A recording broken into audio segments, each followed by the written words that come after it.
In this video, I will be going over the 13 lessons I have learned when it comes to property investing. If you are thinking about buying an investment property in the future, stick around until the end and I will share with you my favorite resources to help you get started. Let's see here. My first rental property. Broken windows, busted doors, no heat, frozen pipes, squatter in the basement. We didn't have any extra cash and we had an 8-month-old baby. Oh yeah, and we both had full-time jobs. No wonder my husband thought I was for sure crazy. But armed with knowledge and determination, I pulled out money from our home using a HELOC, convinced my bank to give me a loan, a rehab loan, using an in-house loan, and voila, that's our first property. Hi everyone, my name is Cayla Schluter and I am a realtor with RE/MAX Results and the Locker Home Group. Now, lots of people reach out to me and ask, how do I get started in renting or investing in real estate? And the truth is, most people never do. And many times it's because people are afraid of making a mistake. Well, let me tell you, I made lots of mistakes on my first rental property. But you know what? The learning curve is steep, and no matter how prepared you are still going to make mistakes. And that's okay. That's part of the adventure. So let's go through my 13 lessons. Lesson 1, know the market. There are lots of ways to value properties, but the main things to remember are location, quality, condition, age, improvements, and neighborhood. Before you actually buy, maybe 6 months, a year before, start watching the market and follow the properties you would hypothetically buy. Find out what they're selling for. After all, knowledge is power. Lesson number 2, have a strategy. There is no one way to invest in real estate. You may want to focus on cash flow, equity growth, rehabbing, or maybe a BRRRR strategy. Whatever it is that you want to accomplish, have a goal and create a plan. Know your exit strategies before you make an offer. I never buy a property without knowing how it will fit into my plan and how do I plan on selling it. Also, make sure it's a good buy today. We cannot predict the future, and make sure you are not speculating on future events that you cannot control. Lesson number 3, don't underestimate your costs.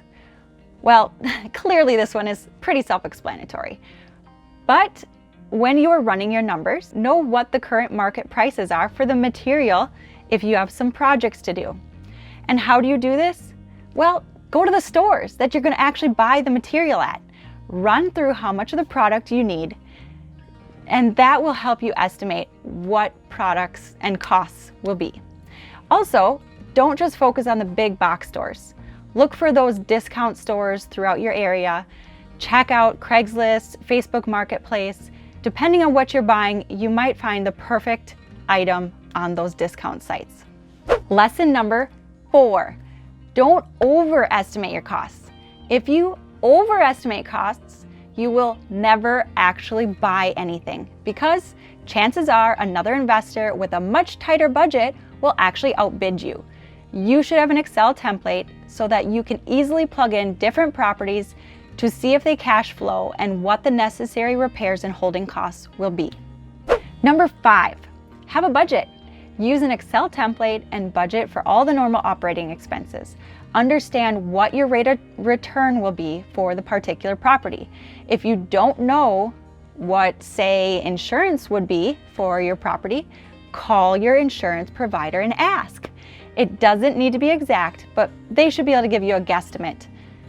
If you don't know what the common rents are for that size property, do some research on your competition. Check out the free resources such as Facebook Marketplace, Craigslist, signs posted in yards, or call your local real estate agent and find out what properties are renting for on MLS. It's really important to know what you can make on your rents. Lesson number 6, don't buy a total gut job project for your first home.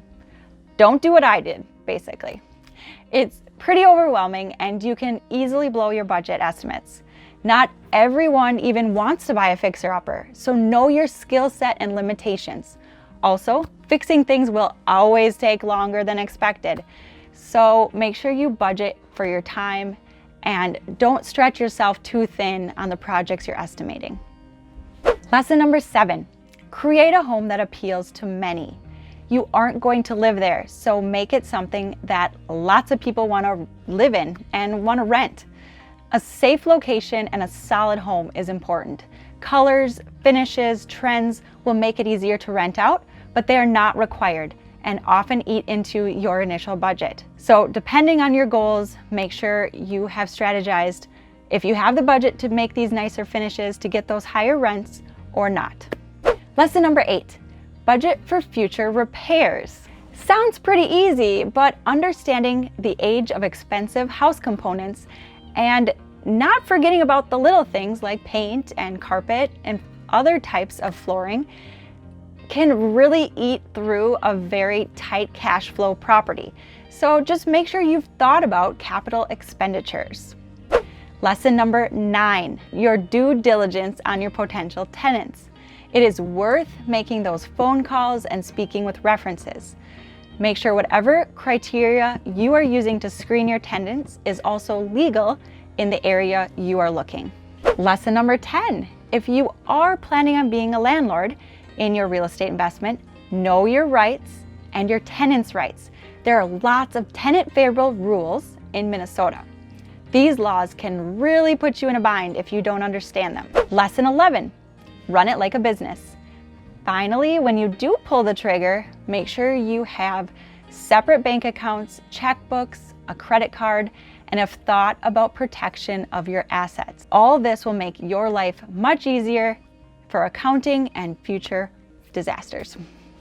Lesson number 12, find your people. Being an investor, whether flipper, landlord, or something else, can be very difficult to do it alone. You're going to need a whole list of important people like contractors, handymen, attorneys, accountants, property management experts, and fellow investors to help you through those sticky situations. It's way more fun to surround yourself with a great group of people, and it will reduce your stress overall. Number 13, not a quick get-rich investment. Contrary to what some of the TV commercials and investor seminars are going to tell you, you are not going to get rich overnight investing in real estate. But a well thought out strategy is a great way to add diversification to your wealth portfolio and gain the wealth over the long run. It's pretty fun to own something you can actually see, as well as investing in your community to provide a safe, wonderful place for someone else to live. I won't forget about my bonus that I promised at the beginning. My favorite book to get you started is, of course, Rich Dad, Poor Dad. So if you haven't read this, it's an easy read and it will at least get your brain thinking. The book on rental property investing by Brandon Turner is a fantastic resource as well. BiggerPockets Podcasts, especially the earlier episodes, are my favorites to listen to in the car. The Millennial Investors Facebook group. This group provides so much extra value, and I've learned a ton of information from other investors. As always, if you have any questions, I'm here to listen, I'm here to help. My contact information is below, and I wish you the best in your real estate investing journey. Thanks for listening.